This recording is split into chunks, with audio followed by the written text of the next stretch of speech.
امریکی ریاست ورجینیا کی پاکستانی کمیونٹی نے کشمیر کے کرفیو زدہ عوام سے اظہار یکجہتی کے لیے ایک تقریب کا انعقاد کیا، جس کا آغاز تلاوت کلام پاک سے ہوا۔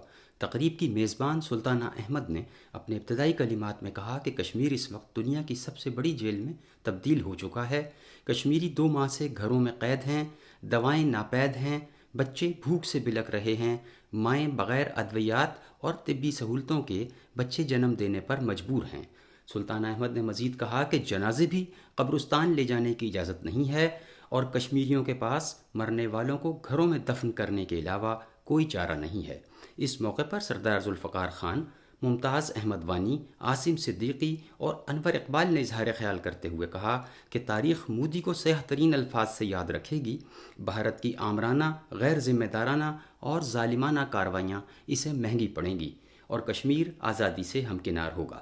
تقریب کے مہمان خصوصی غلام نبی فائی نے اپنے خطاب میں امریکہ میں بسنے والے پاکستانیوں پر زور دیا کہ مودی کے خطاب کے موقع پر نیو یارک میں ہونے والے مظاہرے میں بھرپور شرکت کر کے اپنا احتجاج ریکارڈ کرائیں۔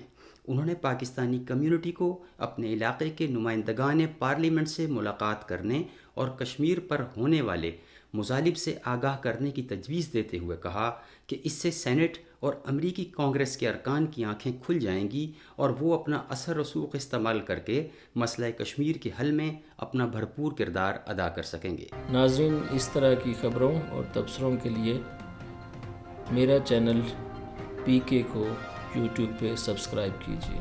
شکریہ۔